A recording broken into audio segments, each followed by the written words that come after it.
అది తెలిపెను దేవుడు ఎప్పుడో.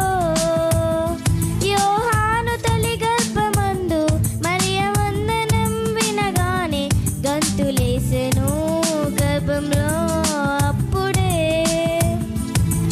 గర్భంలోనే గుర్తించిన దేవుని కుమారుడు యేసు కంటే ముందుగా వచ్చినాడితడు.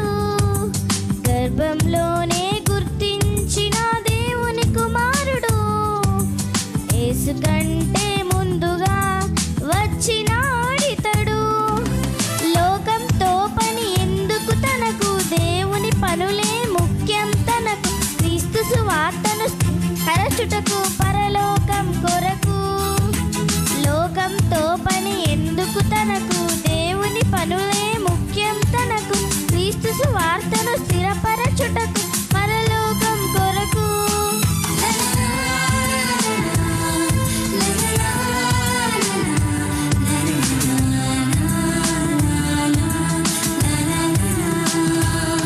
ప్రతి శిశువుకు తల్లి గర్భం ప్రారంభపు పాఠశాల.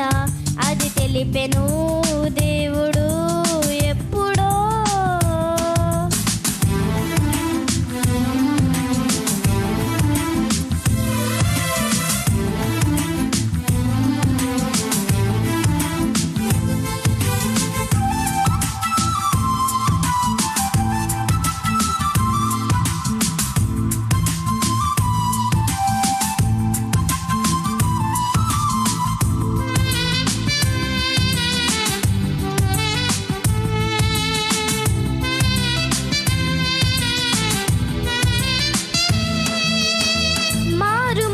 పొందమని తగిన ఫలము ఇవ్వమని బాప్తిస్మమి ఇచ్చిన యోహాను ఇతడే.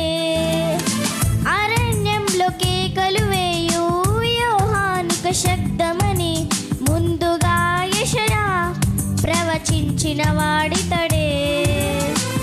తన వెనుక వచ్చిన వాడే సర్వశక్తిమంతుడని, తన చెప్పుల వారులు విప్పే అర్హతే తనకు లేదని, తననే తానే తగ్గించుకొని అడవిలో బ్రతుకును సహించుకొని దేవుని ఎదుటే మెప్పించుకొని ఇలా యేసుని చూపాలని. తననే తానే తగ్గించుకొని అడవిలో బ్రతుకును సహించుకొని దేవుని ఎదుటే మెప్పించుకొని ఇలా యేసుని చూపాలని.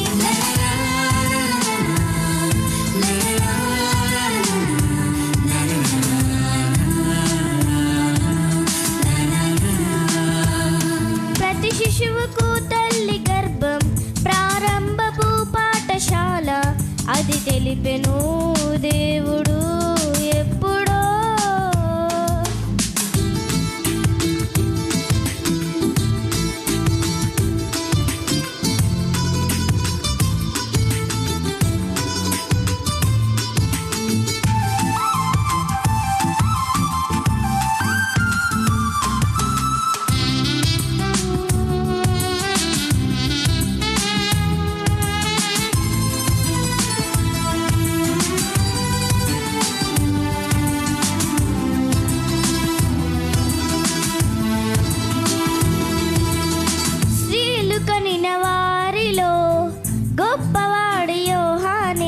ముందుగానే మార్గం సిద్ధపరిచినాడు ప్రభుకే. లేఖనాలలోనినే చేయుటకు వచ్చిన వాడే రాబోవు ఏలియా అనిపించుకొనెను ఇతడే. లోక పాపములను మోసే గొర్రె పిల్ల ఇతడేనని ప్రభును గూర్చి సాక్ష్యమిచ్చి శిష్యులను ప్రభుతో పంపి తండ్రుల హృదయము పిల్లల వైపుకు, పిల్లల హృదయము తండ్రుల వైపు, మనుషుల హృదయము దేవుని వైపుకు త్రిప్పెను చివరకు. తండ్రుల హృదయము పిల్లల వైపుకు, పిల్లల హృదయము తండ్రుల వైపు, మనుషుల హృదయము దేవుని వైపుకు త్రిప్పెను చివరకు.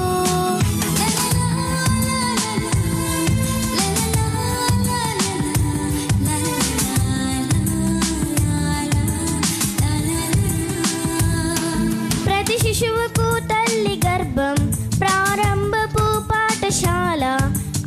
తెలిపెను దేవుడు ఎప్పుడో. Thank you.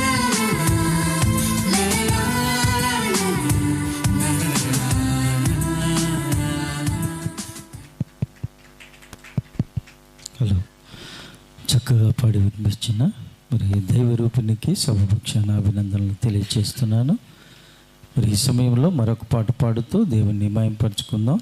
మన మధ్యలో ఉన్న సహోదరి రూతు గారు అలాగే సహోదరులు కాలేబ్ గారు ఇద్దరు కలిసి పాడుతుండగా మరి అందరూ కలిసి పాడుతూ దేవుని మహిమపరుచుకుందాం.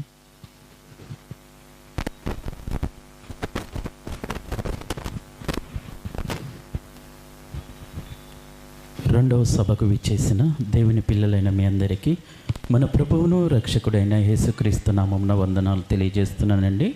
పాటల పుస్తకంలో నుంచి 175వ పాట పాడుకుందాం.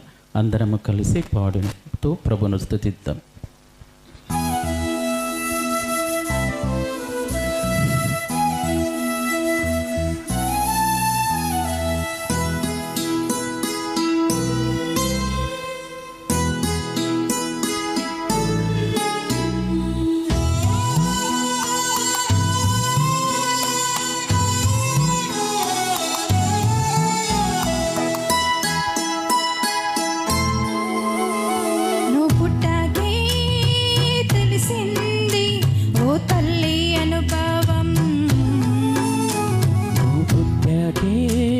తెలిసింది ఓ తండ్రి అనుభవం.